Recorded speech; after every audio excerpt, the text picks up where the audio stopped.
This is Jessica in the Rainbow, and these are some songs from my new album. This is called People Tangled in the World.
I use a lot of like weird spacey sounds on my album, so we don't have that here. This will be the natural vibe. This next one's called History Lesson.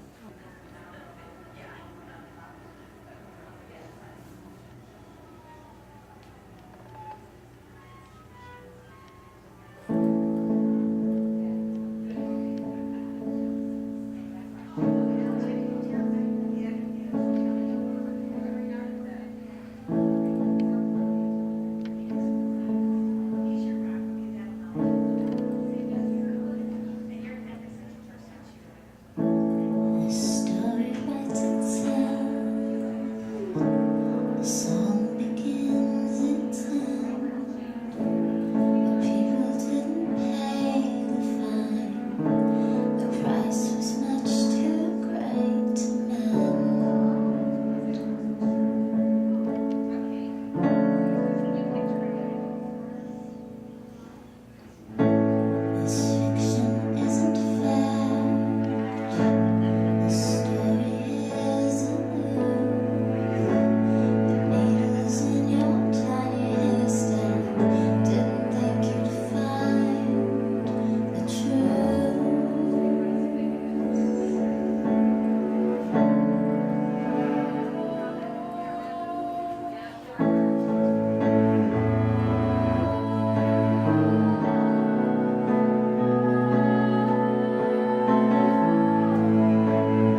I was very inspired by Beatles' Abbey Road a long time ago, and I really like the fact that they write a lot of songs that are like a minute long.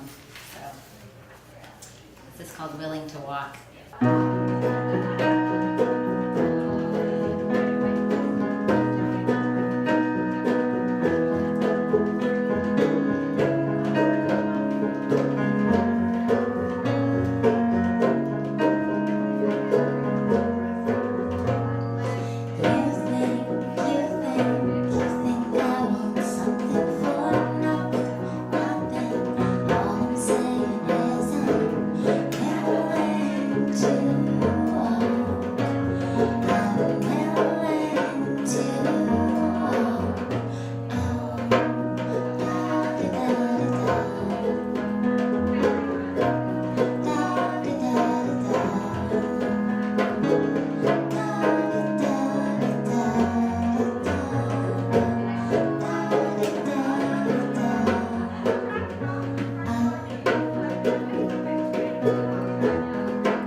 So this album was supposed to be released around late April, and then late May, and now it's looking like August, so I'll keep you posted. If you like my music, jessicafogel.com is the easiest way to find me, but I'm starting new web presences as Jessica in the Rainbow, because it's fun to make up things, and I like rainbows.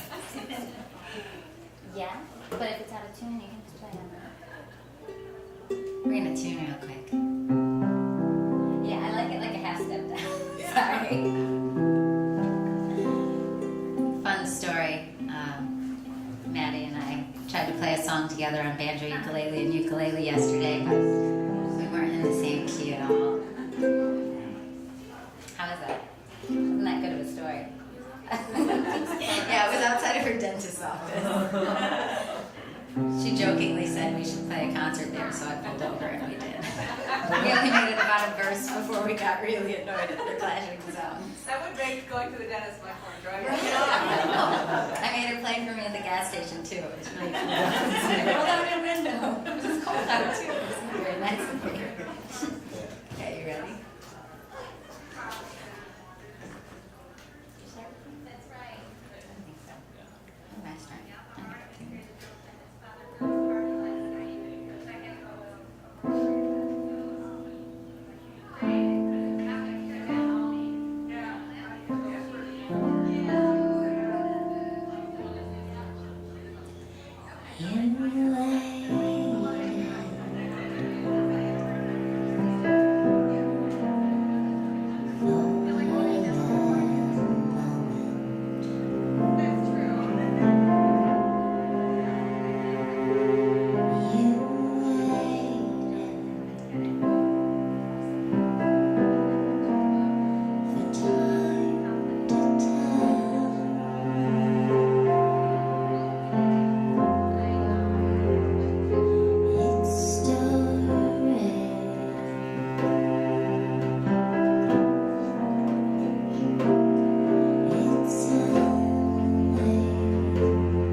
next one is like normally this big dark sound. It's like, and we use like a big djembe. I forgot to grab it for you. Daphne, do you think you can create a sound on this?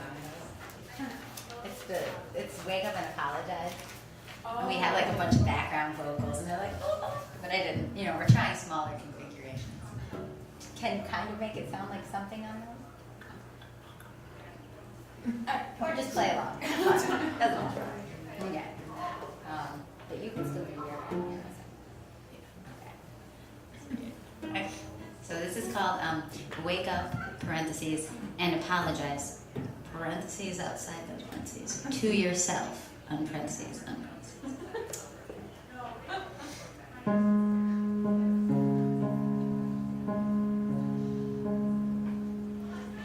If you could read the paper, then I wouldn't have to tell you that the paper is for fools.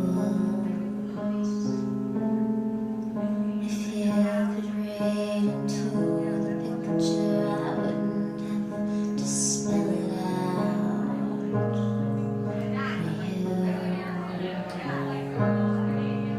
If you could touch the space inside your head, if you understood, you could see I never really lied. If you could take your own eyes and put them in backwards, you would witness your unending surprise.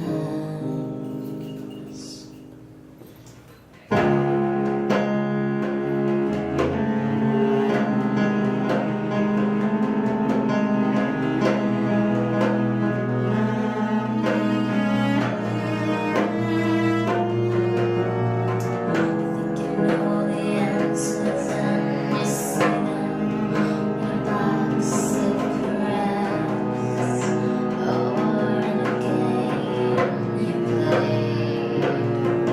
And there still might be a reason we were holding hands in outer space.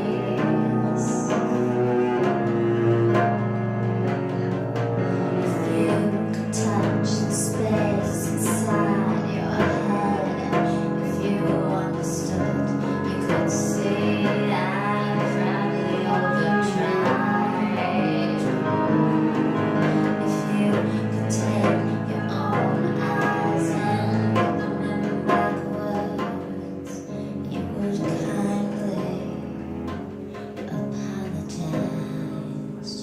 kindly apologize to yourself.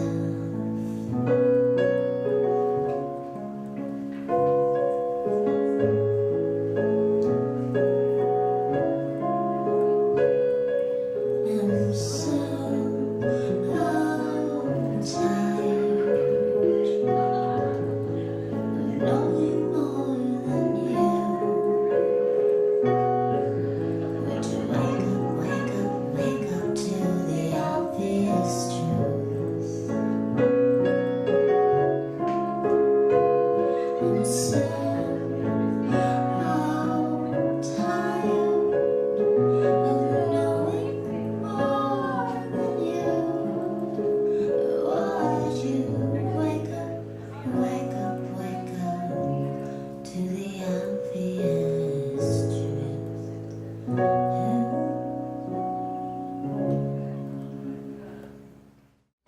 The best way to stay healthy? Exercise your voice. At the new Mercy Health, we believe that carefully listening to you and encouraging you to take an active role in your own health care is an important part of keeping you healthy. So you'll find our extensive network of physicians not only use the latest technology, they focus on what you have to say. Your voice, our expertise. Mercy Health.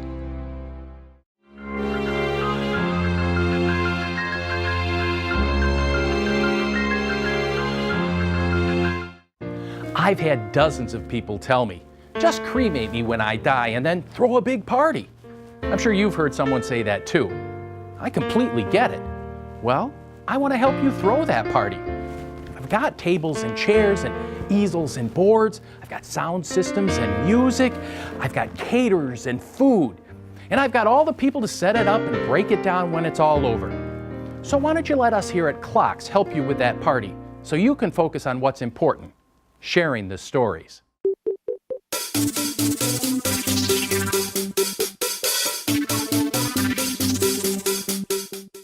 Is your loved one's health failing? Do they need the aid and attendance of other people for their daily living activities?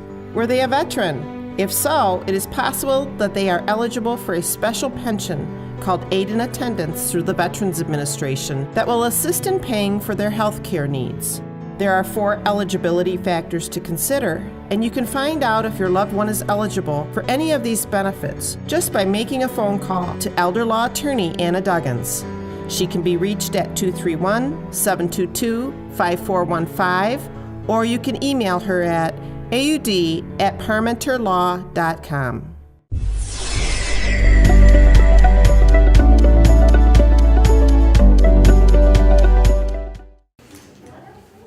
This is technically my 13th album, but it's my 3rd album that'll be released anywhere online. I have 10 albums just sitting in a vault at home. The 3rd album was supposed to be called Time is a Bottle of Dreams That You Store in a Bag of Hope, which I really missed that title, but it wasn't right for this album.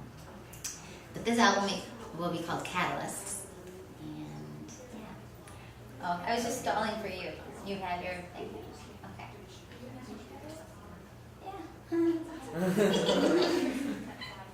So the song's called Opinions, and it's all about how I feel about opinionated people. Self-included, I suppose. Okay, ready?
want to play? You want to? Yes. So, Fear of Flying, we've never done that. Let's try. Oh yeah. It'll be a bunch. Eventually, I want you to. Yeah. Okay. You know what? Do it. We're gonna wing something. Yay. Maddie Jackson is extremely flexible. Yes, we're gonna fly like wings. You said that with such a like poetic, serious looking.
This next one is the title track of the album, but it was arranged for 4-part harmony, and Daphne came on the project later, so she's not one of the harmonies, even though she has an amazing voice. So, but you do play bongos on this one. Yeah. Sweet. Okay. So maybe just kind of feel it and sing whatever parts feel right to you. Yay. And high five Hunter too for knowing everything. He made up a lot of these cello parts. Okay, all of them. Why did I say I don't play cello. Okay. So, okay.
This last one's called People. It's about people. This one is, can I show you? Jessica. Yeah. We don't have two more, that's all. That was the last one? Oh. No, we have one more. We have this one, we're about to do it. Okay. But people.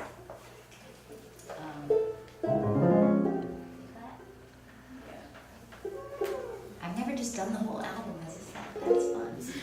Yeah. First time, right? Alright. This one has harmony parts, but they're all sung by me, so that'll be on the album. Eventually after this one.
Weird space sound. Thanks, guys.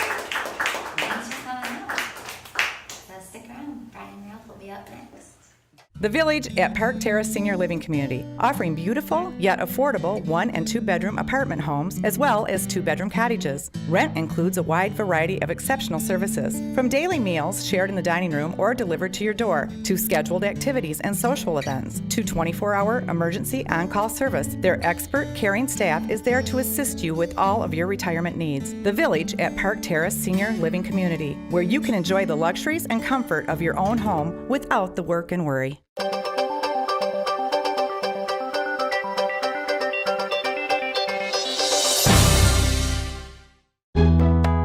Which would you rather do, this or this? We thought so. For the jobs nobody likes to do, Batka's cleaning service. Buckwhite Schultz & Associates Incorporated, investment products and services. For more information, call 799-9889 or 866-799-9889.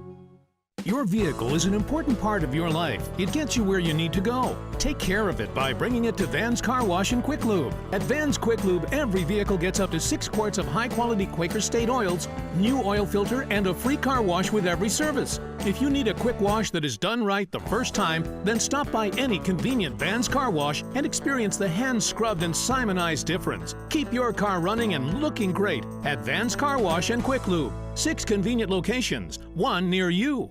For active seniors and those over 50 seeking fitness and wellness programs, arts, music, and travel, then Agewell Service is your answer. We offer a variety of activities, classes, and clubs to help you live healthier, enjoy life to the fullest. Whether you travel with us, walk on our treadmills, take classes in watercolor, computers, Tai Chi, yoga, or Zumba, or just gather with friends in the Tanglewood Cafe, we are the specialists to help you age well. Agewell Services offers something for every older adult. Stop in and learn more about Agewell Services at Tanglewood Park, 560 Seminole Road, Norton Shores, or call 733-8643.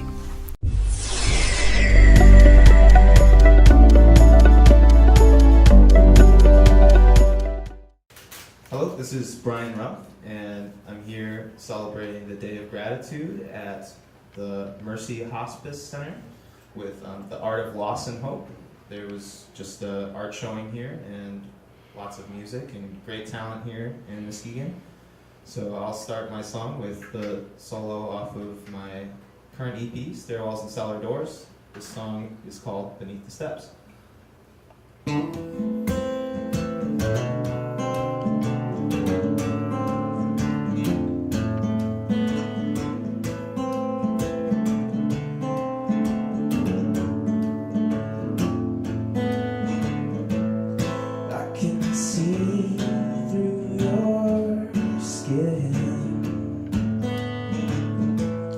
Trouble's not outside, it's deep within. Where does the darkness go when the sun comes? Maybe it's foolish to think it stays inside. I wanna run away from the sunrise, so it always stays midnight. It's a long road home, but at least the moon is on my side. It's a long road home, but at least we'll be where we started.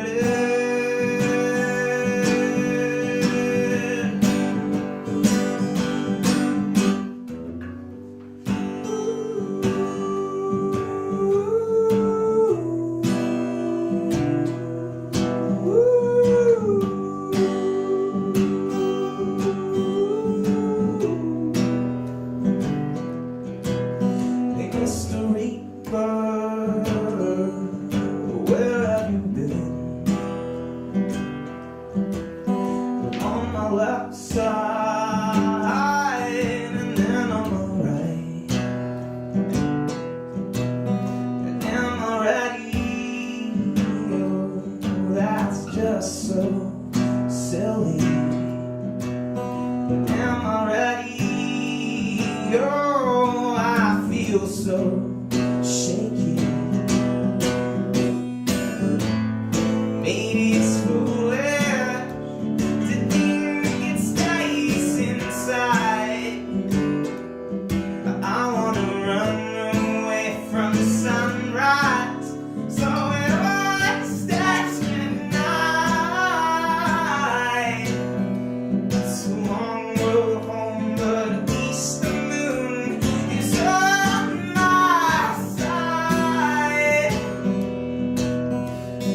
long road home, but at least be where we started.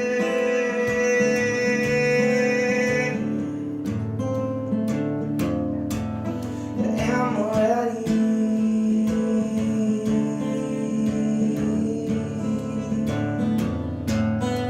I'm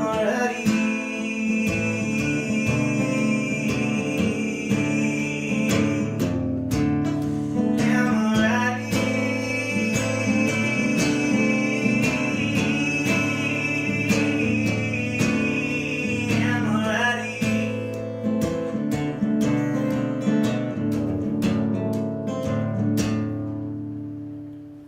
Okay, this next song is a little bit happier sounding. This song's called Lottery. I feel like a lot of things in our life are a gamble, and especially when we invest ourselves into other people.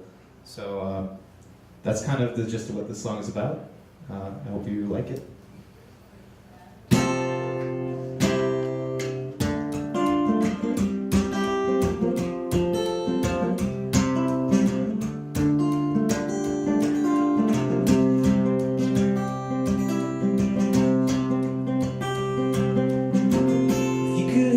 Thoughts through this hole in my chest, then maybe you could see that we hardly stand a chance. I'm just too messed up to see the silver lining in cobwebs. I've been preoccupied by empty bed and I am now. And she said,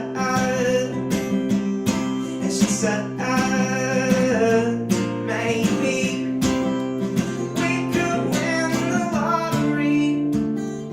I'm not angry, just no that we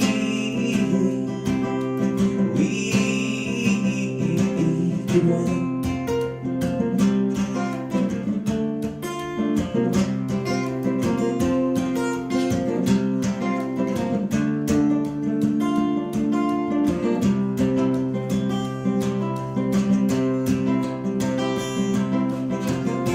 Well, maybe we could find comfort in the little light we find in the morning.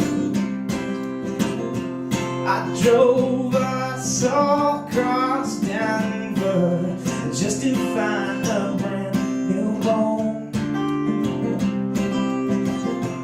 But if only fear brought us together, then where the hell do we go from here?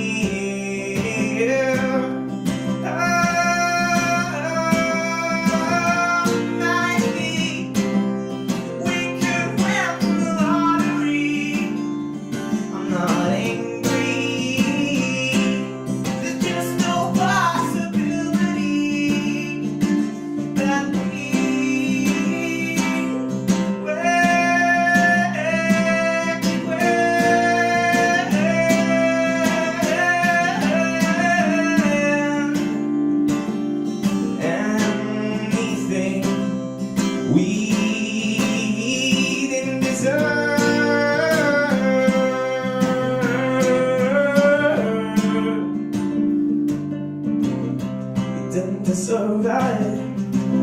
We didn't deserve it, not at all.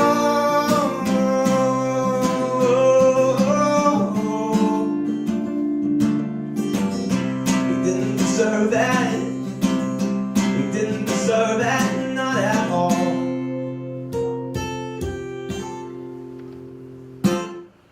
Thank you.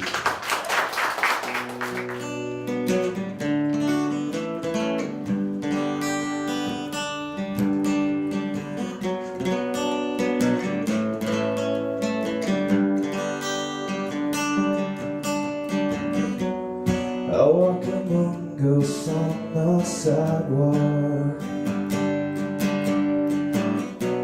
with all the memories I thought I had lost. These ghosts threw me where I should be. Too many lines have been crossed. But somewhere along the way, winter cracked into my veins. I wish I could just sleep that 1 hour,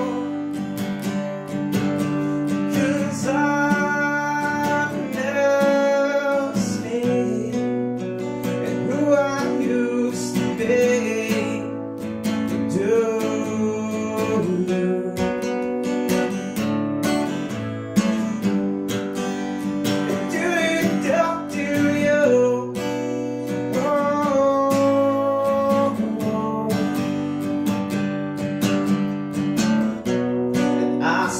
I would never change, but I sure have sworn a lot of things. These ghosts see through me,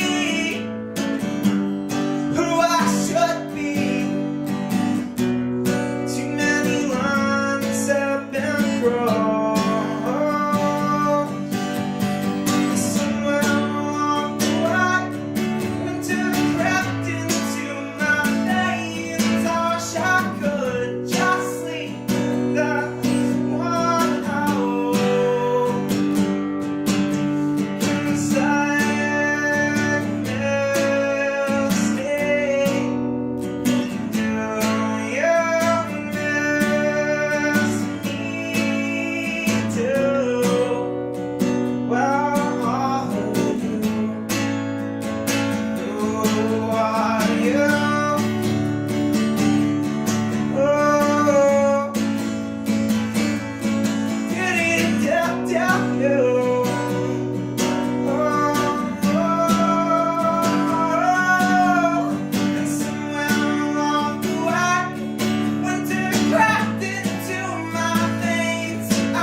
Beginning as a lumber company in 1911, Frederick's Construction has been servicing the Muskegon area since 1969. Family owned and operated, they specialize in roofing, siding, windows, insulation, additions, doors, decks, and more. Located at 1940 Commerce Street in beautiful downtown Muskegon, their phone number is 231-722-3937. When you want quality workmanship, you want Frederick's Construction.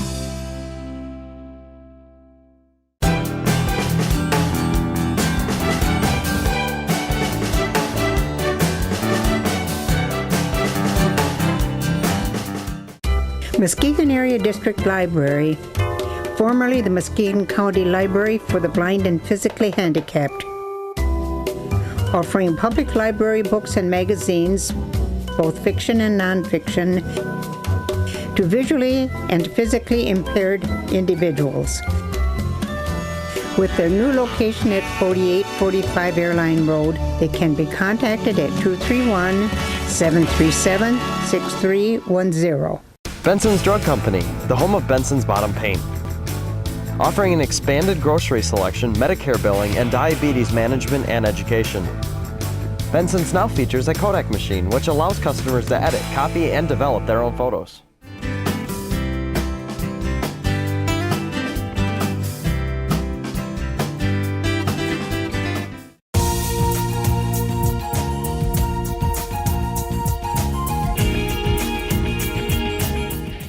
A monument is far more than a means of marking a resting place. It is a symbol of love and devotion. During your time of need, the designers and engravers at Superior Monument will work closely with you and your family. Superior Monument, building honor, respect, joy, and remembrance of a life.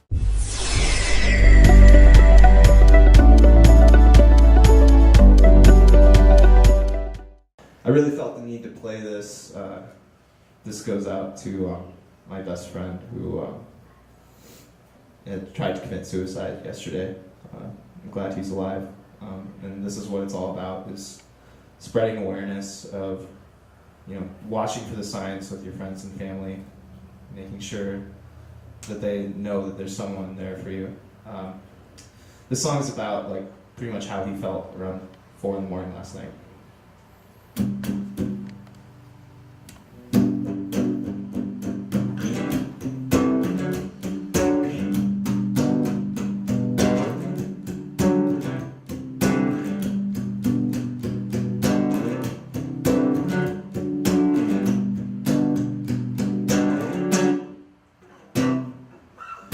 Old men hanging out on bar stools, talking about all the fun they had in high school.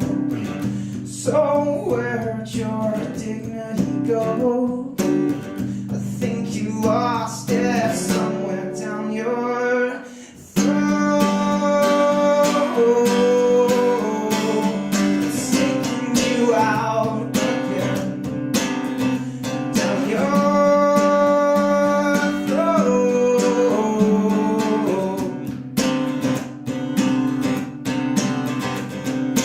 take these pills and swallow them.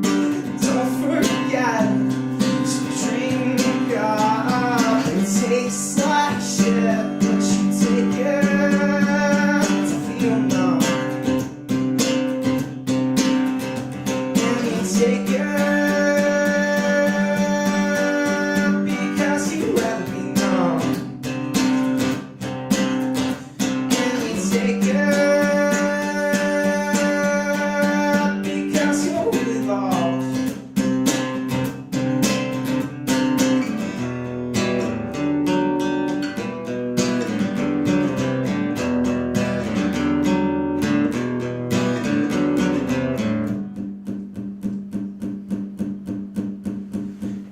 take it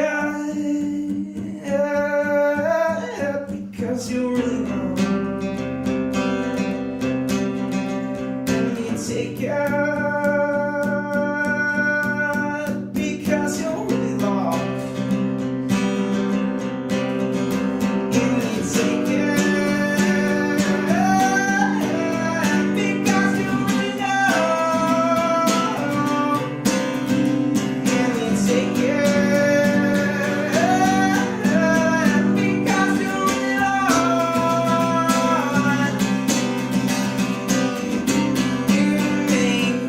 Take it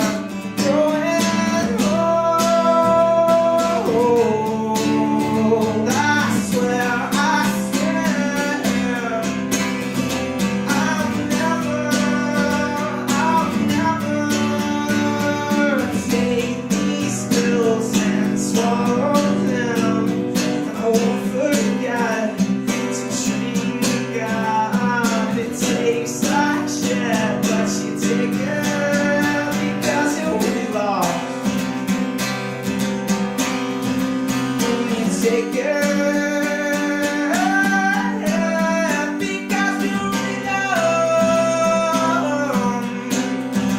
And you take it because you really know. And you take it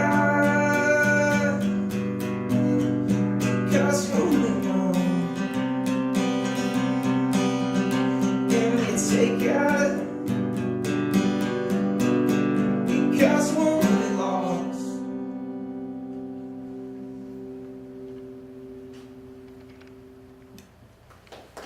Thank you.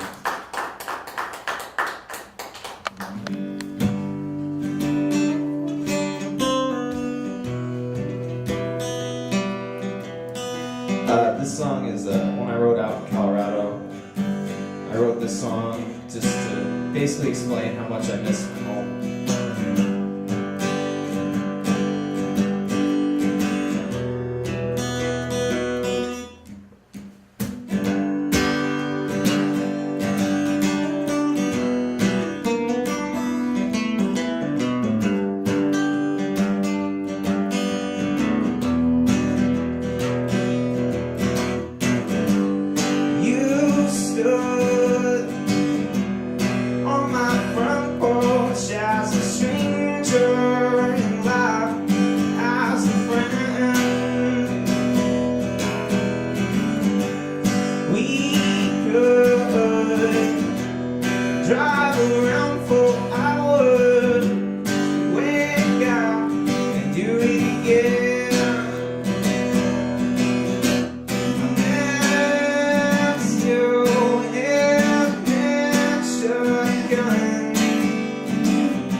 Swallowed all our fears and in return she left us with all her frames.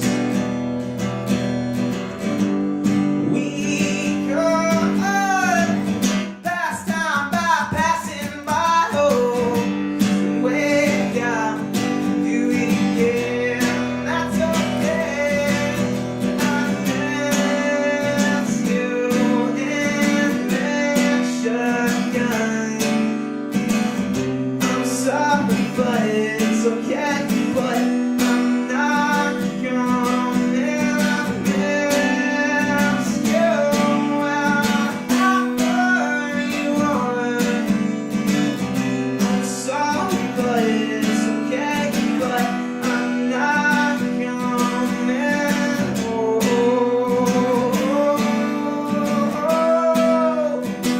I'm not coming.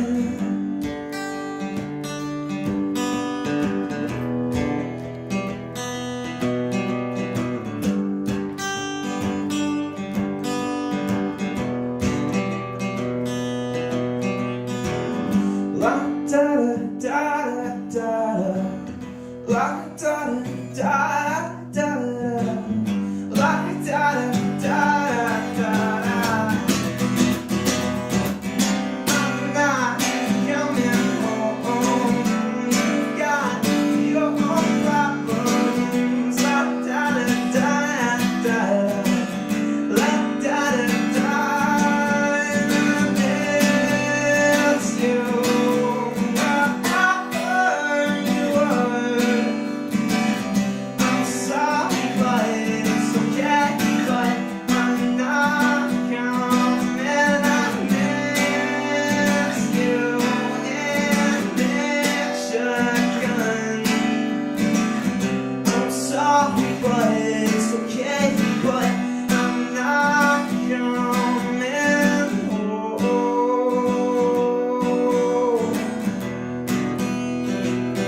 Not coming home.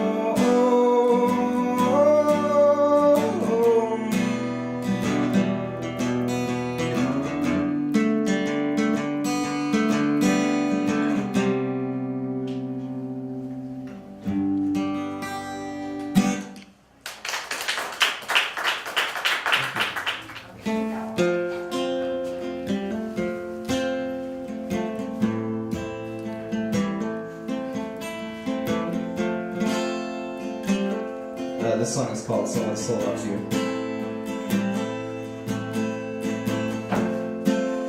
You walked out when you not in bed. Just drink away your sin. Familiar cries last by the nightstand.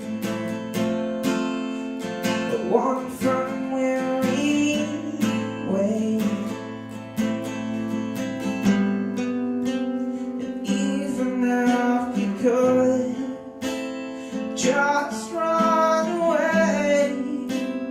Every step would feel the same. It's not your location, it's your state of mind. Your rock and dissection, so far down the line.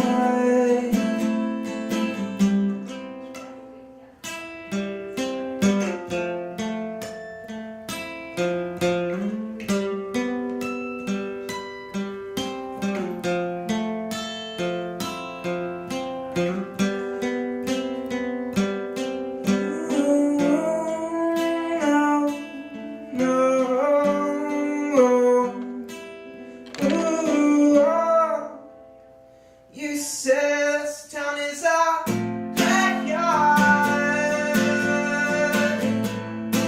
so why don't you wake up, Dad? You only move distance by inches, so why don't you move your legs away?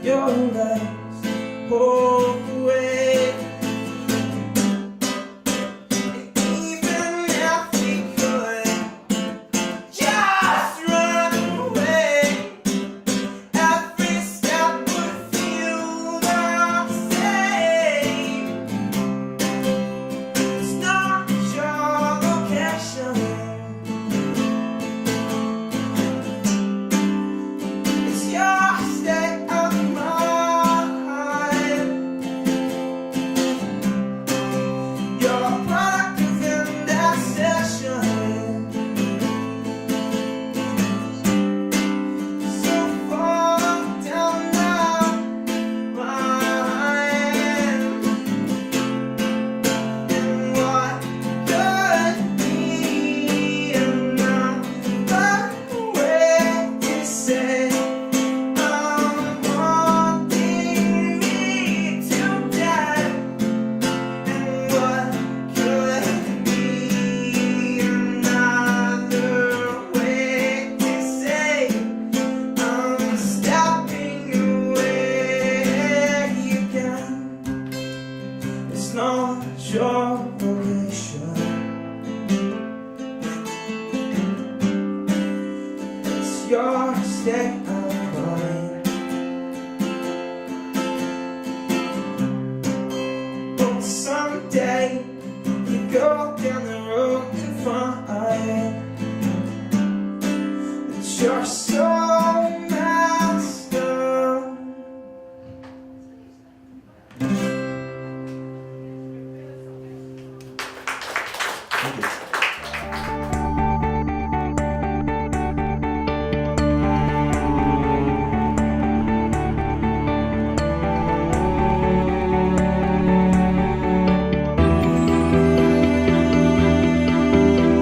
The Association for the Blind and Visually Impaired, also known as ABVI, has been serving residents of West Michigan since 1913. An important part of our mission is to advance the independence of people who are blind or visually impaired. We work with people who live with vision loss and teach them new ways. That's what we're all about, taking daily activities that you and I who are sighted take for granted and giving people with vision loss new ways to do those tasks so they can remain independent and live their lives with dignity. Our phone number is 616-458-1187. That number again is 616-458-1187, or toll free 800-466-8084.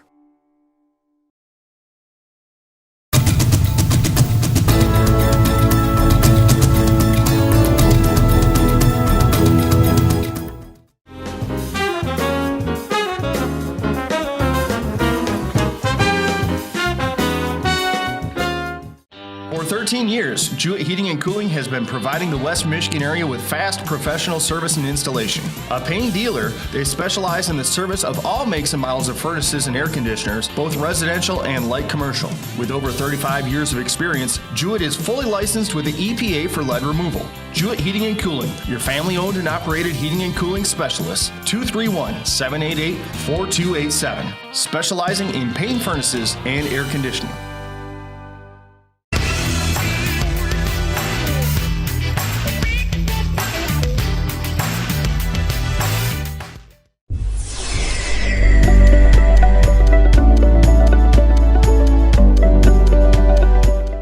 This next song is called Builder. It's another kind of motivational song for myself.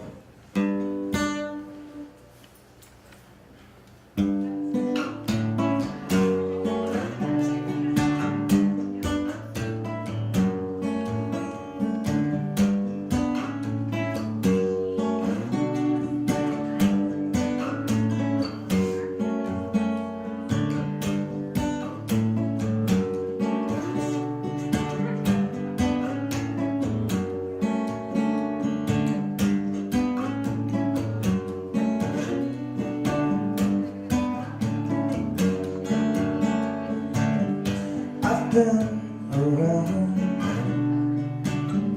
the same 2-3 towns most of my life.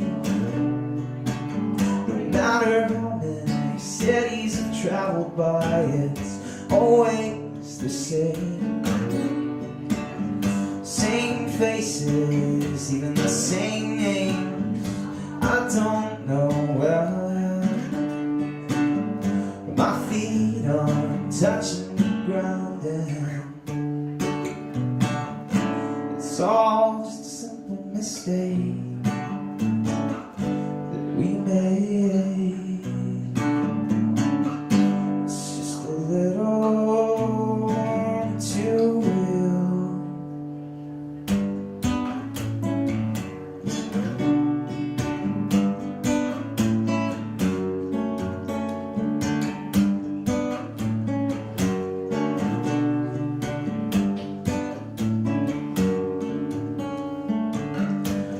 Canvas we framed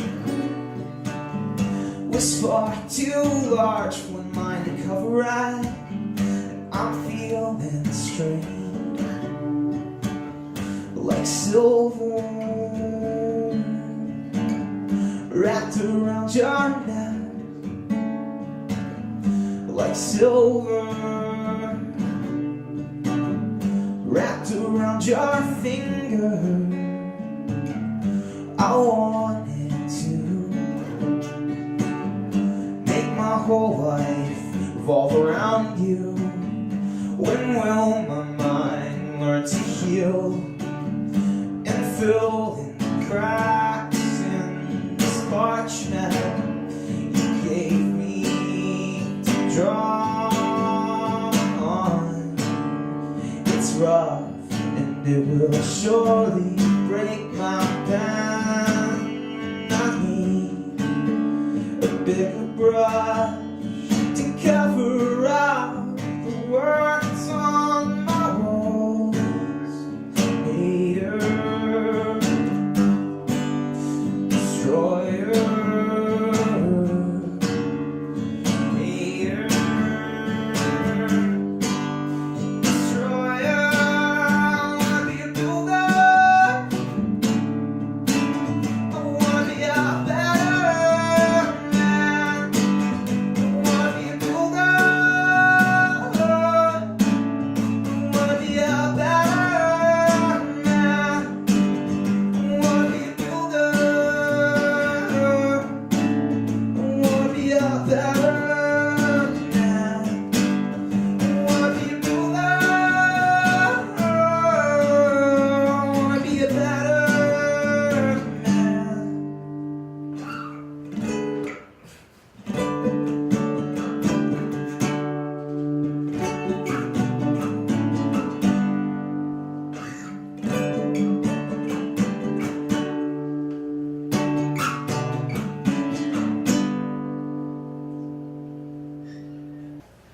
This song was written by Death Cab for Cutie. I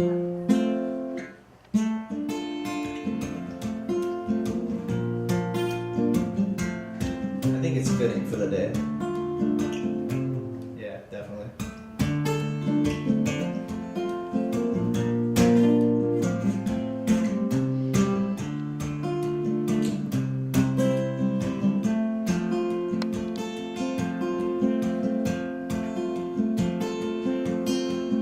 Love of mine, someday you will die, but I'll be close behind. I'll follow you to the dark, the blinding light, a tunnel to the gates of white. Just our hands clasped so tight, we're waiting for into the spark. If heaven and hell decide that they both are satisfied, illuminate the notes on their vacancy signs.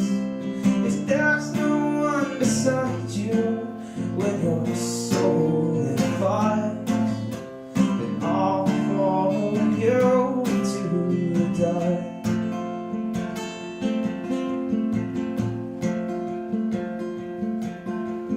Catholic school, as vicious as Roman rule.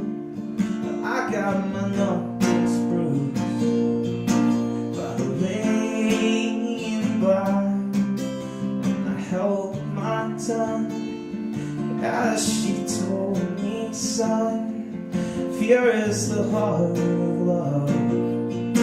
So I never went back.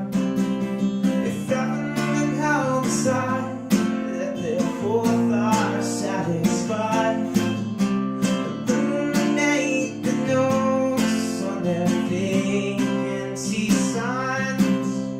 If there's no one beside you when your soul embarks, then I'll follow you to the dark.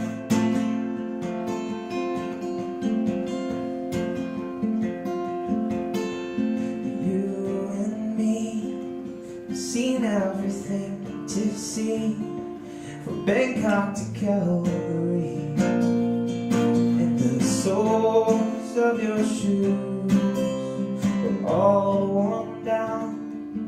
Time for sleep is now.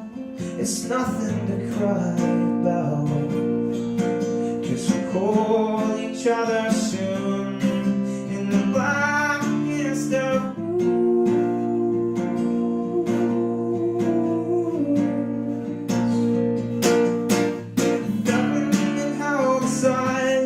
that they're both are satisfied.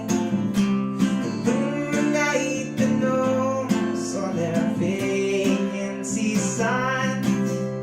If there's no one beside you when your soul invites, then I'll follow you to the dark.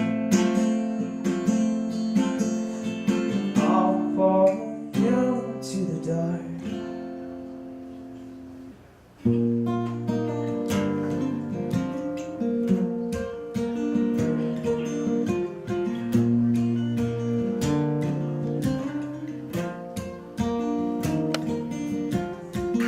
The song is called Tiger Lily. It'll be the last song I'm playing tonight.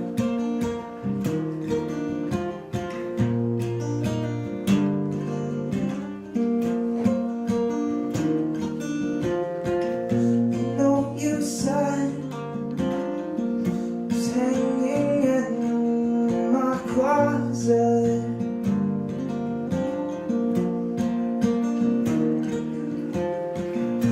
No, you lied. It's hanging on my dashboard.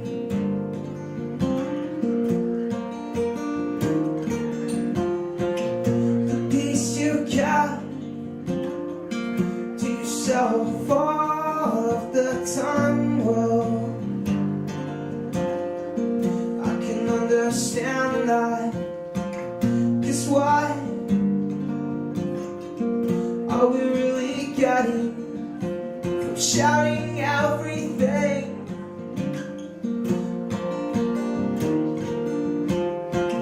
Like how you used to admire my stretch marks,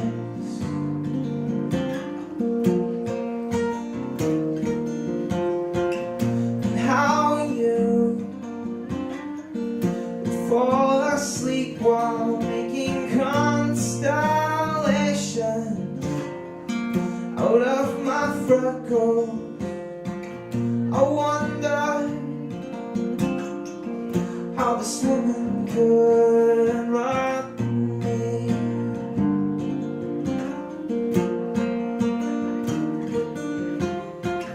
I am led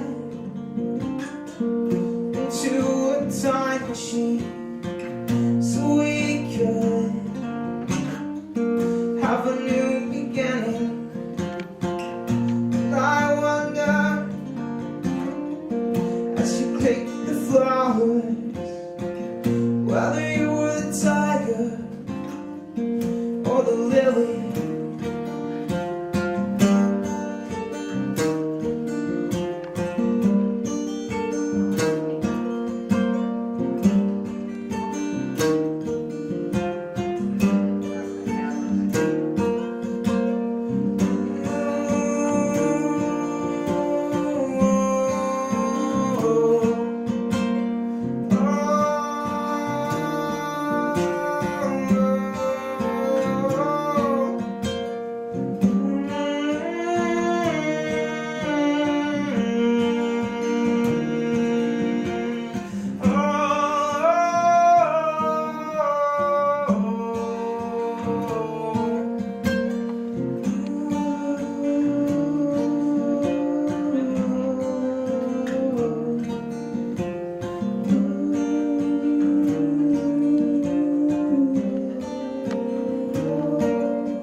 This is a song by a band called Or a Smile. And, it's a smaller band out of California. They broke up.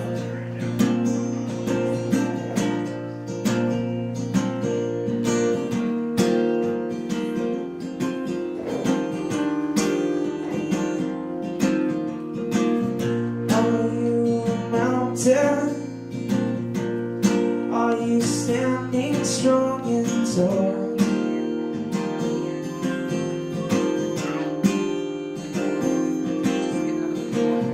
Are you a river? You're deeper than a soul.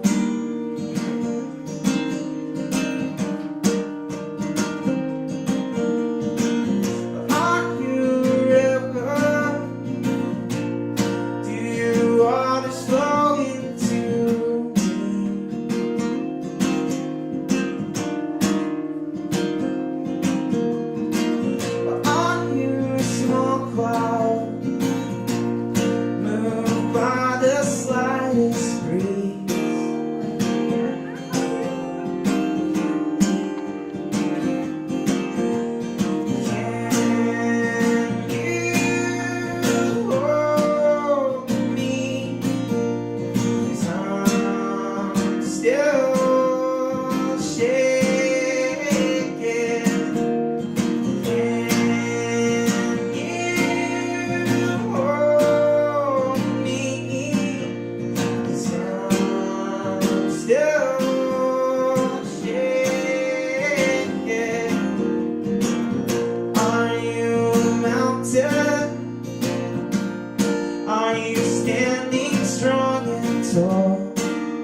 this street.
At Langlois Home Furnishing in Muskegon, we've been serving West Michigan for over 65 years. Langlois is a local family-owned store with national buying power. We carry the largest selection of mattresses from Serta in West Michigan. Plus, we can help with design ideas. We also have a great selection of the latest top brand appliances and HD TVs. Discover what's new for you at Langlois Home Furnishings on Henry Street in Muskegon.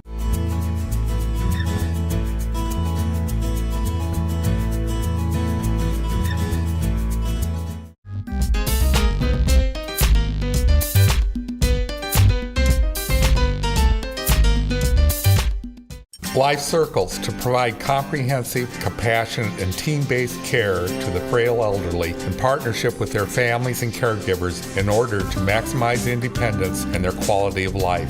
Life Circles provides an alternative to traditional senior care service.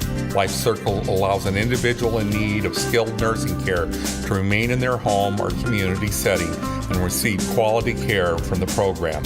Who is eligible? 55 years of age and older, certified by the state to require nursing home care, ability to live safely in the community, and reside in the service area of Life Circles. Area code 231-733-8686 for further information about Life Circles. The Fresh and Tasty Deli, located inside the Henry Street Health Hut, offers a variety of options for every diet. Organic, raw, vegan, vegetarian, gluten, or grain-free. You can sample specialty sandwiches, or you can build your own wrapper salad by choosing from a wide selection of fresh meats, cheeses, veggies, and dressings. From gourmet soups to smoothies, shakes, juices, herbal teas and coffee to mouth-watering desserts.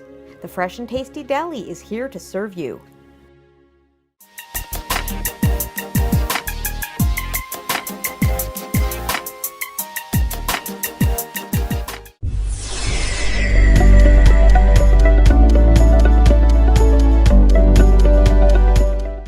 What's really delightful about this reading is that so many people here knew Noah, and so I'm especially excited to relive some times that we had together with him. My book is it's about life, and it's about death, and it's about a kid who had a lot of impact on us and his family.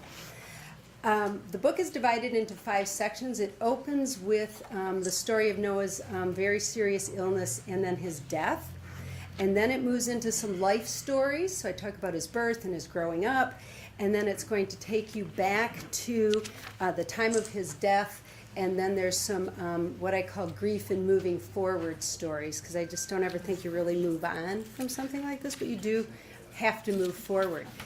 The first section I'm going to read comes from the first chapter, and it is about when Noah had been in the hospital 3 or 4 days, and we knew that he was not going to live long. And so I'm going to start there. And can everybody in the back hear me okay? I can be louder. Not shy about that. I have no memory of putting pen to paper, but I know we signed. I don't recall making my careless, cloud-like signature. Which one of us signed first? I may have pushed the do not resuscitate orders toward Mike. It was what we both wanted for Noah. No, wanted isn't the right word. We didn't want Noah to die. We wanted him to live. We wanted him to come home from the hospital and recover from his lung infection, and for our lives to return to what they were before he got sick. But what we wanted and the certainty of his prognosis were not the same thing. The signing of the orders had to be done, so nothing would be done. This is where nurses meet, I thought, as we were led into a plain room. One wall was covered by an oversized bulletin board tacked with personal notes, wage and hour regulations, and a potluck announcement. Mike and I sat on one side of a long laminated table, and a pediatric physician, a chaplain, and a social worker were on the other side. Between us were a dull faded flower arrangement in a few Martha Stewart magazines with the addresses cut off.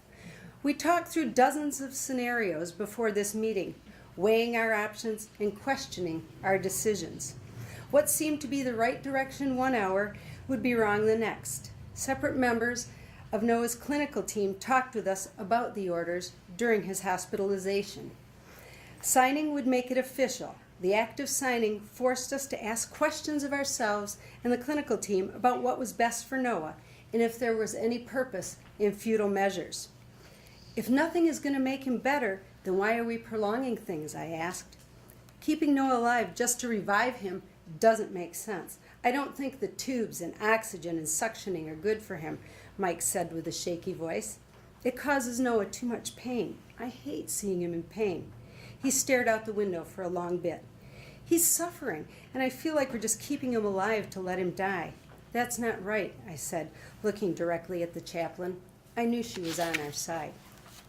We understand, the doctor responded. I sighed and squeezed Mike's hand. Perhaps our wishes wouldn't be met with resistance or harsh questioning. I really didn't know what to expect or who might be brought in to test our judgment and rationale. I bit my lip. If Noah couldn't live like a normal 17-year-old kid, then would his life be worth living? And Noah's normal was already complicated. Because of his cerebral palsy, he used a wheelchair, needed ankle-foot orthotics, hand splints, and he had periodic Botox injections in his hands to loosen them up. He needed help with everything, from dressing to taking showers. His daily care was a large part of our life, and it was all our family ever knew. We cared for him now at 17 the same way we did when he was 3, 10, or 12 years old. The social worker began to speak. Mike and Roberta are the parents of Noah, who has been in the PICU for 3 days. His prognosis is... What did she say? I don't remember. That his prognosis was grim or grave or fatal. I realize now that she didn't finish the sentence because I'd buried my face on Mike's shoulder. The last thing I wanted to do was hear this truth. Had I failed my son? I felt as if I had. All my good mothering wasn't going to keep my son alive. My head pounded. The team waited. When I lifted my head, she continued. Noah's parents have opted to sign allow natural death and do not resuscitate orders for their son. We want to make sure that they understand what we do in these situations, she said. The doctor explained the details. We understood. The orders would keep them would stop them from inserting a ventilator into Noah's lungs if he couldn't breathe on his own, and it would avoid chest compressions if his heart stopped. Allow natural death orders would provide palliative care only, so our son would die comfortably. As much as we didn't want him to die, we wanted that. Were we playing God? Hell no. If I could have played God, I would have saved my son's life. But there was no saving Noah. He was too ill. His lungs were badly infected and scarred. He was too weak to cough, which was the one thing that he could have done to help. We could have put him on a ventilator every time he stopped breathing, but to what end? We were told when the vent came out, it wouldn't be for long. Many parents take extreme measures to keep their children alive, but sometimes doing everything to save your child is too much. Was it a selfish decision to let him die, or was it compassionate and loving? We didn't want Noah to live breathlessly, in pain and in fear. His green eyes showed terror as he gasped for air, and his face was taut, and his whole body tensed from the effort. It was painful for everyone. We already knew that if he became well enough to be released from the hospital, that he would be too fragile to leave our house. Ever. How could we force our outgoing son to live within the confines of our home? All the things we did as a family, both ordinary and fun, would be prohibited. His life would be reduced to that of a sickly, bedridden child. That scared us as much as the thought of him dying. So we signed the orders with Noah's quality of life in mind, as well as our own. As parents and caregivers, his ongoing illness had become our illness too. But we didn't want illness to be all that he owned. Noah deserved more. Life limited to a hospital or a house wasn't right for him, so we chose to let our son die. 10 days later, when he was ready, we didn't interfere with the decision. We never told Noah that he was going to die. We didn't tell him we signed those papers either. If he'd known we signed, he might have thought we didn't love him enough or weren't trying to do everything. And that just wasn't true. I'm going to read something fun now, because that was tough.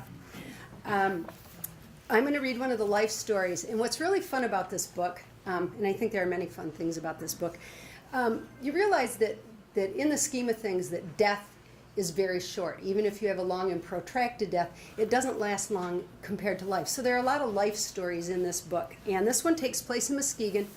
It's one of, and I know there are a lot of people who were Noah's aides in school and knew him as therapists and things. And so I'm going to read, I love the book has pictures in it. So I'm going to read, this is from Suspended Belief, and it takes place when I'm working I was an employee at Mercy Hospital at the time, and I get a call at work. And so just before lunch, the phone on my desk rang. The caller ID read, Muskegon Pub Sc. It was familiar. I got frequent phone calls from the school to field a question from one of Noah's teachers, his aide, or his physical or speech therapist. Sometimes Noah would call to tell me he'd aced a test and name his reward. I picked up the receiver. Mrs. King? The voice on the line was unfamiliar. This is the secretary at Marquette School. You need to come pick up Noah Mish at school. What's going on? Is he okay? I wasn't too concerned. When Noah took a spill or hurt himself, the call came from his aide, Kitty. You can wave, Kitty. Or his teacher, Julie. Noah has been suspended for 3 days, she said. 3 days? What could he have done? He's a kid in a wheelchair. Racing thoughts were clogging my mouth. Really, what could it be? A knife? Where would he get a knife? Swearing? Could they suspend him for swearing, saying damn it, for 3 days? No, Noah's never really done anything bad. What could it be? Mrs. King? Noah pulled the fire alarm. I gasped, and then I smiled. Oh, Noah. No kidding. Wow, when do I have to get him? Right now. He's waiting in the office. When I called Mike, he was as shocked as I was. I told him what the secretary had said. He was quiet for a moment, and then he said, I can't believe Noah could do that. Not would, but could. Noah's cerebral palsy left him with little fine motor control. He could feed himself slowly and awkwardly, and he might be able to pull a zipper up if it had something on it to make the task easier. He could move his power wheelchair around with a joystick, but he couldn't move a manual chair by its wheels. His hands were often clenched. Periodic Botox injections would help loosen them, but his hand control was limited. The fire alarm seemed like a mighty task. Mike and I pulled into the school parking lot at the same time and walked into the office together. It was early December, and Noah was sitting there looking concerned and guilty. He was wearing his dark green LL Bean jacket. The hood was up, and his nose looked sweaty. The school must have been expecting us to arrive sooner than we did. "Oh, Noah, you're in some big trouble," I said sternly. Noah looked at his boots and said, "That was bad." "Sure was," said Mike, flipping Noah's hood off as his secretary presented us with a short stack of papers to sign. "You'll need to call the fire department tomorrow. Here's the number," she said. "Really? A 3-day suspension?" I said. I took the papers from her. "Yes, ma'am. Pulling a fire alarm is a 3-day suspension. It is very serious." "I agree. It just seems like 3 days is kind of harsh, kind of long. I was thinking, how would we manage this, and who would take time off, me or Mike?" "Can we talk with Mrs. Johns?" Mike said. Mike and Mrs. Johns, the school principal, had taken art classes together in college. She greeted Mike with a long hug and led us into the office. We pleaded for leniency. "Noah does seem remorseful. I talked with him after he pulled the alarm, and he said he was sorry. He had tears in his eyes. He's been very quiet in here," Mrs. Johns said, looking past us into the outer office at Noah. She gave him a reduced sentence of 2 days, including this day, much to our relief. We thanked her, and she escorted us out, saying a few kind words to Noah. We wheeled him out of the school, his chair marking the snowy parking lot with parallel tracks. "Noah, what were you thinking?" I said. "I don't know," Noah said. "Well, of course you know. Why did you do such a thing? You know full well that pulling the fire alarm was wrong." "I know. You know you're in some big trouble, don't you?"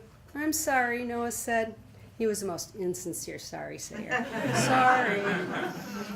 "I know you're sorry, Noah, but sorry doesn't make up for the whole school evacuating on a winter day and the fire department coming to the school for nothing. This is very bad." And then I paused and pulled out the Santa card. In the 150 years we've been in business, many things have changed. Our greatest achievements are rooted in the things that haven't. Years ago, the person you called banker was also the person you called friend. When it came to service, there were fewer layers and friendlier smiles. And banks earned the trust of their customers and community while working tirelessly not to lose it. At Independent Bank, all this remains true today. Sure, we've made advances that help customers bank more conveniently and more comfortably. But at the end of the day, we know that people really need a trustworthy partner committed to their financial goals, dreams, and aspirations. And we've been happy to be that partner since 1864.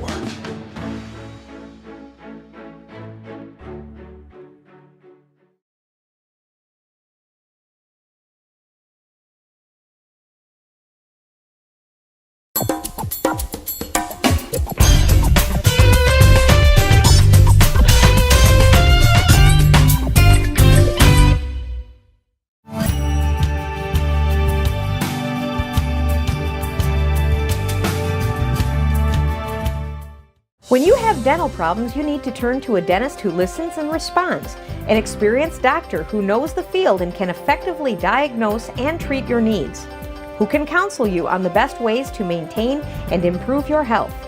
From repeat cleanings and fillings, to braces and dental implants, to teeth whitening, veneers, cosmetic, and kids dentistry. At Today's Family Dental, our priority is to deliver quality care to informed patients. We are Today's Family Dental. The Trophy House and Jones Sports have been servicing the area for almost 50 years. We handle all team sports, uniforms, and equipment and have a full custom design service for your athletic and corporate logos. We have trophies, plaques, and awards for all occasions. We engrave, embroider, and do silk screening. We have stock t-shirts, sweatshirts, both hoodies and crews, sports shirts, jackets, and specialize in corporate promotional products. The Trophy House and Jones Sports, helping you promote you.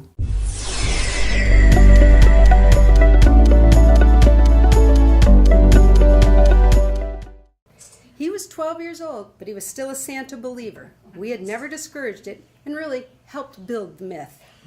Over the last few Christmases, I had developed this, what I call a 100 presents discipline strategy, which involved telling Noah that Santa had 100 presents waiting for him to be loaded on the sleigh. But every time Noah swore, refused to be helpful, was defiant, or did poorly on a test he'd studied for, or did something not very nice, Santa reduced the load by 1 present. If he were lucky, we told him, by Christmas he'd have 20 or so presents under the tree. Santa is not going to be happy about this, I said. I think it will cost you about 25 presents. Damn it, Noah said. There goes another present. I hate Santa, Noah mumbled. Oh, that's pretty serious, Mike said. All you're going to get for Christmas is underwear. Noah swore again. Mike loaded him into his chair and into the van. They headed home to spend the afternoon together. Noah remained crabby and quiet. His dad wouldn't let him watch television, so he laid on his big purple floor pillow, his nest as we called it, and he looked at books and messed with toys and played with our dog Murphy. When I came home, his sister Tasha was beside herself with happiness. Though she was 5 years younger than Noah, they shared a multi-age special ed classroom, and she was the one who was always in trouble. Mom, did you hear about what Noah did? Noah did? She was dancing in the doorway. I heard something about she interrupted me. I was trapped in the kitchen listening to her version of the story. He pulled the fire alarm at school and we all had to go outside and it was cold and we weren't wearing jackets and the fire trucks came and we all had to stand on the sidewalk and I saw Mr. Art from next door. And Noah had to go to the office and was suspended, she said. Wow, that's something, I said. Were you outside for long? Well, like maybe a half hour or an hour. It was a long time and we were cold. Are you going to whip Noah? I detected hope in her voice. Have we ever whipped Noah or you? I tried not to laugh. No, but Noah pulled the fire alarm. She was clearly trying to convince me he needed a whipping. Shut up, Noah said from the living room. Noah just told me to shut up, Tasha said. Asshole, Noah shouted. Okay, Tasha, stop talking about the fire alarm. Now, Noah, stop with the swearing. Now. But Mom, Noah pulled the fire alarm and swore at me. Isn't he in trouble? Yes, he's been suspended and he can't go to school tomorrow or Monday. I could see her forehead wrinkled as she thought. He pulled the fire alarm and he gets to stay home with you?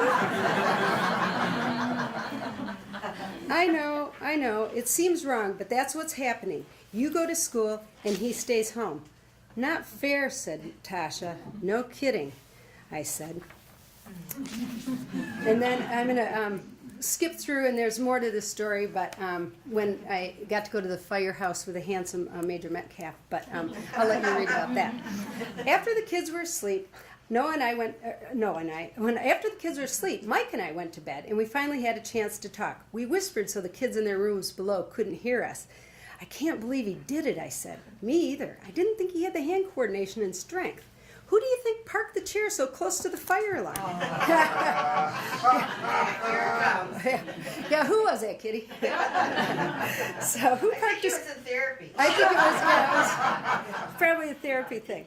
Who parked him so close to the alarm? He didn't wheel over there himself. Well, I've always said he has a praying mantis reflex. He sees something, he gets his focus and makes one fast grab for it and usually makes it, Mike said. This was true. Noah would eye a ball on a pool table and could make a move for it, grabbing it with success. He took great delight in knocking a beer out of his Uncle Dick's hand. Pulling an alarm is serious, I said, but I'm kind of proud of Noah. He's lived all his life with this sort of limited naughtiness. This was big for any kid and huge for Noah. Doing things independently is the hallmark achievement of any kid with a disability, whether it's maneuvering a wheelchair, eating, participating in an activity, or making a decision. Parents tend to do things for their disabled kids, move them, get them things, make their decisions, and limit their choices. This doing isn't always intentional, it's just easier.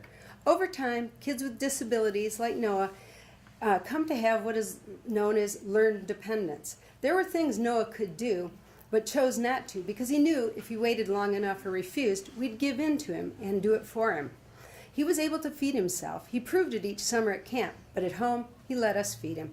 It was faster and less messy, and he could eat more food with us controlling the fork. When Noah pulled the fire alarm, it was a moment of complete independence. He did it without help or permission from anyone. So, I'm going to read one more story, Snapshot, and it's toward the end of the book. It's about this photograph. No, it's fairly short. I took the photograph in mid-January. Noah had been sick with pneumonia throughout most of December, back and forth for doctor's appointments, rechecks, and a series of chest x-rays. He missed quite a few days of school before and after the holidays. Christmas vacation was tough. He looked thin, stressed, and pale during the 2-week holiday. The lack of oxygen and coughing made him tired and crabby. The whole family was at odds due to missed work, sleepless nights, and the worry of caring for a sick kid. But just after New Year's, he rallied. "I want to go to school," he said one morning. "We're going to the doctor today, and it will be up to him. I'm hoping you can go back too," I said. "I miss my friends. I'm bored. Let's see what happens. You sound good. Not so much coughing last night. Cross your fingers." "Crossed," he said. He was cleared to return to school, and the next morning he was awake early, ready to go. He wanted to wear his favorite fleece, a bright green Gap hoodie. It was my favorite, too. It looked good on him. As he was waiting for us to take him out to the bus, I decided to shoot a photograph. His eyes were bright, and his skin had color. His face looked happy.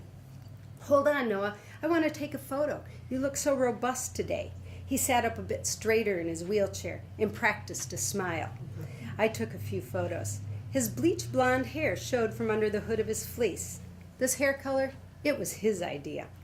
We had taken him to see a movie called Murder Ball, a documentary about a wheelchair rugby team. The guys in it were tough and handsome and funny.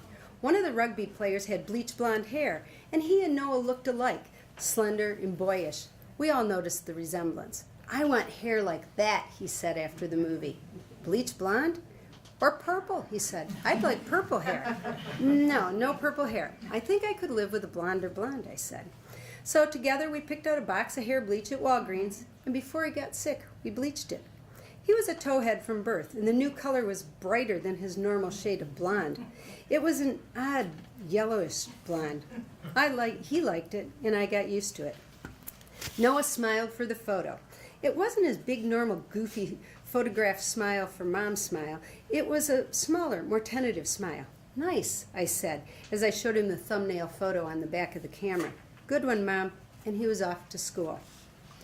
The framed photo sits on my desk at work, and we have a 5x7 on the refrigerator at home. It was shot close up. The mole under his right eye is visible, as is a sprinkling of freckles across his nose. His eyebrows are dark compared to the bright hair, and his green eyes look directly into the camera. His smile shows his teeth, quite nice and straight. The hoodie partly covers one side of his face more than the other, and he shows a slight double chin. He died 7 weeks later. Despite looking healthy, he was harboring a lung infection he could not fight. The photograph evokes memory. I look at it and visualize that precise moment when I took the camera, carefully set up the shot, thinking that everything was going to be all right. Thank you.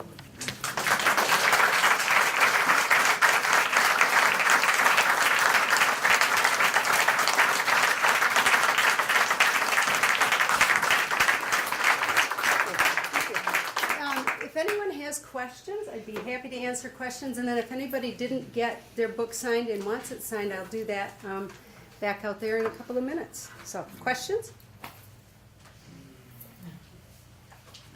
Yes? We had had a conversation about why we named it He Plays the Harp. Uh-huh. And I think that's a really good story. Thank you, Kelly. He Plays the Harp it's sort of now become an analogy for me about storytelling, really, and being a storyteller. Shortly after Noah died, I went to a conference in San Francisco and met a woman who I wasn't sure if I was ever going to see her again, and I wasn't sure if I really liked her. And so she, as people do in conversations with people, usually, younger than me now, they say things like, well, are you married? Do you have any kids? How many kids do you have? And she said, well, how many kids do you have? And I said, 2, Tasha and Noah. And I didn't say my son is dead, because one, it is, it's a buzzkill. It stops the conversation, right away. And so I said, well, no, I have 2 kids, 17 and 16. Noah was 17 at the time, Tash was 16. And she said, oh, well, my son's 17 too. And I'm like, oh, that's nice. And she says, well, I bet he's driving now. And I'm thinking, no, he's not driving now, never gonna. And of course I don't say anything. I just say, yeah, well, she's. So then she continues the conversation. She's very inquisitive. And so she's like, well, where's he gonna go to college? And I like the University of Michigan, because that's where I'd always imagined he'd go. Well, what's he gonna study? Well, of course, we figured out he wasn't going to go to college about in the 3rd grade. And at that time, he, wanted to be a veterinarian and astronaut. And so I said, a veterinarian or an astronaut, So she's still quizzing me. And so she says, well, what does he like to do for fun? And I said, well, he plays a harp. And she's like, really? And I'm like, yes, he's very close to God. And she says, really? She says, well, is he going to become a priest? And I said, that's a possibility. And so she's and so the conversation, and so that's kind of where that came from. But I kind of just use that now as an analogy about storytelling. That sometimes when it's easier to tell a lie than tell the truth. You get a good harp out of it. So thank you, Kelly. Thanks. Any other questions about the book? I don't know if you want to talk about this, but in some of your things that you've written online, I remember you said, there's a word, there's widows and there's widowers, and there's no word for losing. That's true. That's in the same essay, the essay titled He Plays a Harp. And had I had a word to say to this woman when she said to me, how many kids do you have? And let's say the word for a parent whose child has died, the word was cupcake. I could just say, oh, I'm a cupcake. And then she would know that my child had died. So widows, if your husband or your spouse has died, you have you're widowed, and if your parents die, you're an orphan, and so there are titles for certain things, but there was no title for this. There was no title. So I went to Hackley Library, did some internet research myself, and then somebody suggested I should go to the library, and I did, and asked the research librarian, who went into Yahoo and told me basically what I'd already known, that there was no word. There is a word in Sanskrit, Viloma, I believe it's pronounced something like that, and it means, and in Asian cultures, they might use this word to talk about somebody who, time out of order, the things that a child who dies before his parents is an out of order of things. And so that was kind of the closest word to that. And I really spent a lot of time, long before I wrote the book, thinking about, could I make up a word?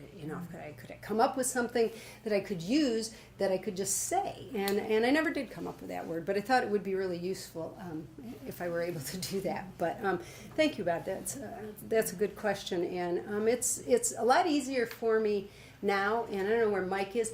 He is very good at doing this. We'll meet people, and within 5 minutes he's like, yep, my son died, and I'm still like to tend to hold out on people and try to judge if they're worthy of this news, because it's it's very personal. So other questions? Yeah, Deb. How do you like to write? Do you like to write longhand? Do you like to write early in the morning? Do you have any kind of writing routine in general? Good question.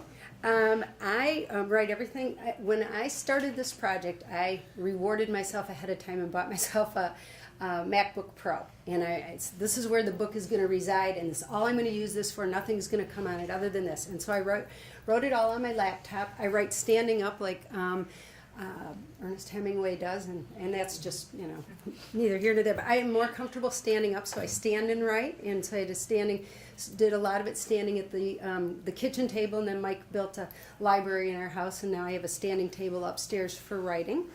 I tend to be more of an assignment writer. Like when I set out to write this book, I wrote down all the things, all the chapters I thought I would write, and then I just started going through them and writing them and knocking them off that way. And I tend to, the best way for me to write is to actually take a day off from work. So during a lot of this process, I took Mondays off from work, took a vacation day and just sat home and would write and discipline myself to do that.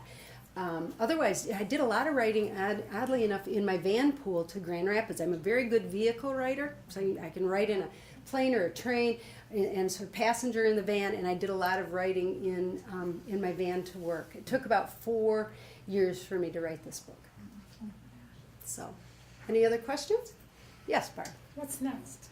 What's next? Well, I'm on a promotional jag right now, so I'm trying to get the word out about the book and sell it. What I'm thinking of writing next is a middle-age fiction book. So for middle schoolers, 11-year-olds, a fiction book about what I call a replacement child. So after parents lose a child, if they're not as old as Mike and I were, they will have another child. And so what is it like for that child to live in the shadow of a child that had died before him or her? And this one involves, as most middle school books should, some mysticism and a spirit of the sister that comes back to visit the current child, and all that kind of stuff. So I don't know if that's going to go anywhere, but it's in the very infancy stages. Thank you. Other questions? Great. Well, thank you again, everybody, for coming. It's just totally warms my heart to see so many of you here, so many familiar faces and people I haven't seen in a very long time. So, friends of Noah, thank you so much from the bottom of my heart. Rick's Repairs offers professional auto repair at a fair price. On Napa Auto Care Center, Rick is an ASE certified master auto technician.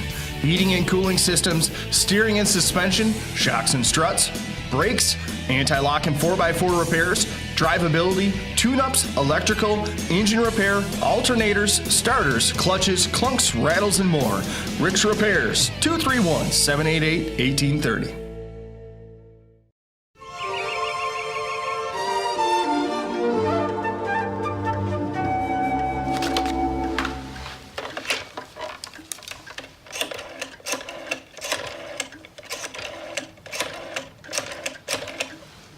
Hello, Jimmy John's? Jimmy John's here. What took you so long? Jimmy John's, freaky fast delivery. I love a man in uniform. Jimmy John's, freaky fast delivery. Whether you're a first-time jewelry browser looking for an extraordinary engagement ring, a couple celebrating your 60th anniversary, or you're just looking to treat yourself or mark an important event, Prothheim & Swanson Gemworks is proud to offer custom-made selections handcrafted in America. Silver, fine-colored gems, diamonds, and gold jewelry, as well as strands of lustrous quality pearls. From ring and watch appraisals to in-house jewelry design and repair, ring sizing, remounting, to a complete rebuilding, you can rely on them to keep your old favorites looking new. K&S Gemworks, Muskegon's community jeweler. Memories made one at a time.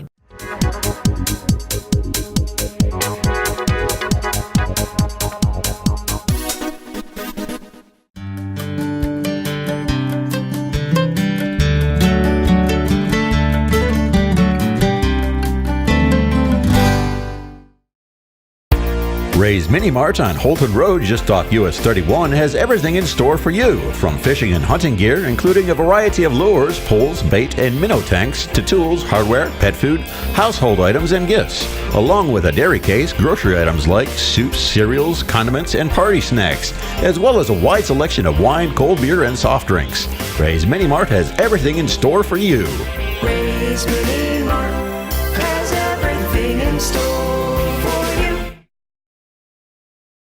Your child's education matters. That's why at Muskegon Public Schools, we encourage early childhood development by providing childcare, preschool, and Head Start. Two-way language immersion and academically focused after-school activities are also an option. High school students benefit from advanced placement classes, nationally recognized athletics and fine arts, and the International Baccalaureate Diploma Program. For more information or to enroll, call 720-2000. Muskegon Public Schools, providing the best for every child, every day.